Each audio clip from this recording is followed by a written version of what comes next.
Hello दोस्तों, आप सभी को हमारे प्रभु यीशु मसीह के नाम में जय मसीह की स्वागत करते हैं आज एक नए वीडियो में। दोस्तों, आज का वीडियो बहुत ही खास होने वाला है क्योंकि आज हम जानेंगे कि बाइबल में वो सबसे बड़ा पाप क्या है जो प्रभु यीशु कभी उस पाप को क्षमा नहीं कर सकता। अक्सर मसीही इंसान से भी पाप होते रहते हैं, कभी कभी एक मसीही व्यक्ति भी पाप में गिर जाता है, तो वो पाप प्रभु यीशु मसीह जो हमें क्षमा देता है वो कब तक क्षमा करता रहेगा। हम जब बाइबल में देखते हैं मत्ती अध्याय 18 के 21 में, तो पतरस आकर पूछते हैं प्रभु यीशु से। तब पतरस ने पास आकर उससे कहा, हे प्रभु, यदि मेरा भाई अपराध करता रहे तो मैं कितनी बार उसे क्षमा करूं? क्या 7 बार तक? यीशु ने कहा, मैं तुझसे यह नहीं कहता कि 7 बार, वरन 7 बार के 70 गुने तक। तो ये बात थोड़ा कंफ्यूजन करता है कि क्या हम किसी व्यक्ति को हमेशा क्षमा करते ही जाएंगे। ऐसे तो वो इंसान हम पर अटैक भी कर सकता है, हमारा नुकसान भी कर सकता है।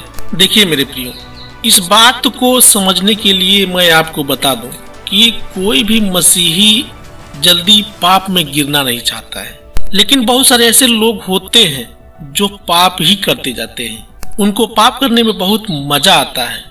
तो ऐसे व्यक्ति को आप मसीही मत समझिए, क्योंकि उनके मनों में पछतावा यानी गिल्ट नहीं होता है। लेकिन एक सच्चा मसीही जब पाप में गिरता है तो वो प्रभु से 1 बार नहीं 100 बार क्षमा मांगता है, और उससे अंदर ही अंदर पछतावा होता है कि प्रभु आज के बाद मैं पाप नहीं करूंगा। तो यहाँ पतरस के कहने का अर्थ ये नहीं है कि हे प्रभु, यदि कोई व्यक्ति 7 बार पाप करे तो 8वीं बार उसको क्षमा नहीं करना है।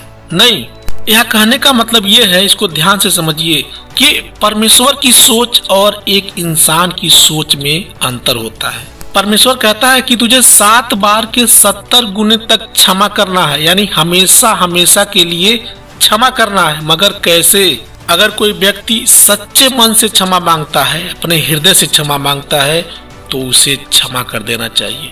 परमेश्वर हमें क्षमा कब करता है? जब हम उससे सच्चे मन से क्षमा मांगते हैं कि हे प्रभु, मैं पाप में गिर गया हूँ, आज के बाद मैं फिर से कोई पाप नहीं करूँगा, इसलिए तू मेरे पापों को क्षमा कर दे। लेकिन बहुत सारे ऐसे लोग भी होते हैं जो पाप करते जाते हैं, उनके अंदर कोई पछतावा यानी गिल्ट नहीं होता है। वो अपने आप को सुधारना नहीं चाहते हैं, बदलना नहीं चाहते हैं। लेकिन एक इंसान का छोटा सा ये दिमाग ये सोचता है कि यदि कोई व्यक्ति गलती करता है या नुकसान करता है तो उसे क्षमा नहीं मिलना चाहिए, उसका सजा उसको मिल के रहना चाहिए। लेकिन बाइबल सिखाता है कि यदि वह व्यक्ति अपने सच्चे मन से क्षमा मांगता है तो उसे क्षमा कर देना चाहिए।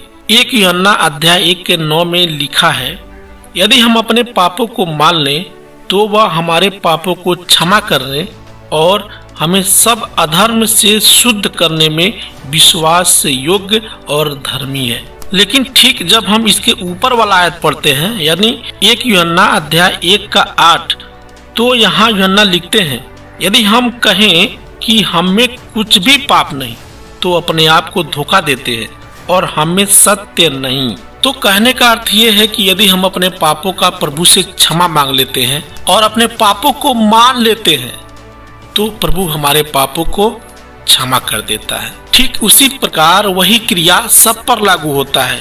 यदि कोई व्यक्ति अपने पापों का क्षमा मांगता है और अपने मन में गिल्ट यानी पछतावा करता है तो उस व्यक्ति को क्षमा कर देना चाहिए।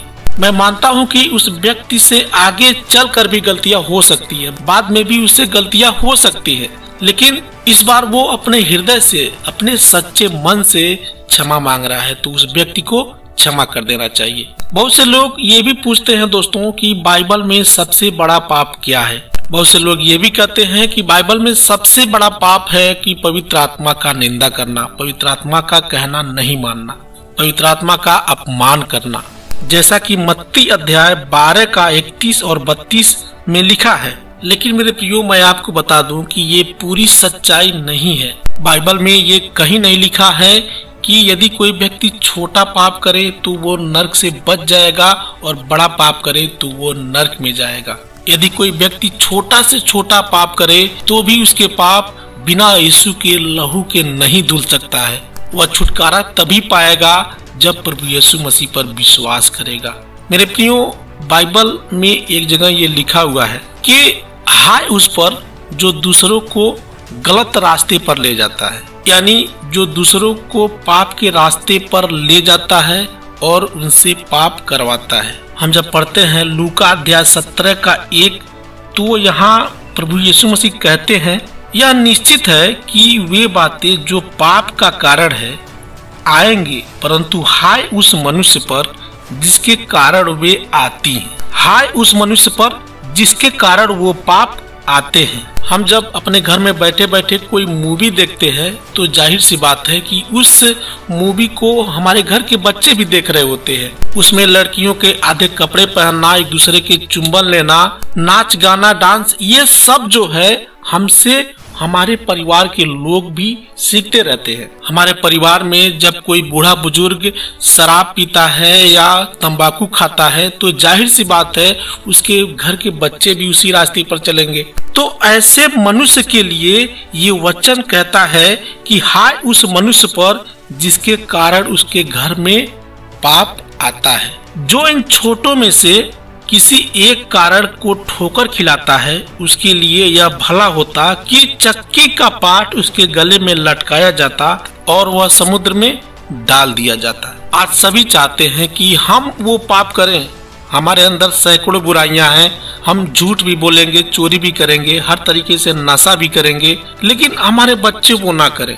ये हमारा कहना नहीं है, दुनिया के सभी माँ बाप अपने बच्चों को ये सिखाते हैं, लेकिन बाइबल सिखाता है कि हाय उस मनुष्य पर जिसके कारण वो पाप उसके घर में आता है और वह व्यक्ति उस पाप को करने के लिए विवश हो जाता है। तो मेरे प्रियो, सबसे पहले हमें खुद बदलना होगा, तभी हम दूसरों को बदल पाएंगे। तो देखा जाए तो मेरे प्रियो, सबसे बड़ा पाप यही है जो दूसरों को पाप करना उकसाता है, दूसरों को पाप करना सिखाता है, मजबूर करता है। इससे बड़ा पाप और कोई और नहीं हो सकता। मेरे प्रियो, आज के इस छोटे से संदेश में मैं आपको यही बताना चाहता था, जो कि आशा करता हूं कि आपको आपके सवालों का जवाब मिल गया होगा। यदि आप चाहें तो इस वीडियो को दूसरे भाई बहनों तक भी शेयर कर सकते हैं और परमेश्वर का सुसमाचार लोगों तक फैलाएं। एक मसीही का ये परम कर्तव्य होता है। मिलते हैं फिर अगले वीडियो में, तब तक के लिए आप सबको जय मसीह की।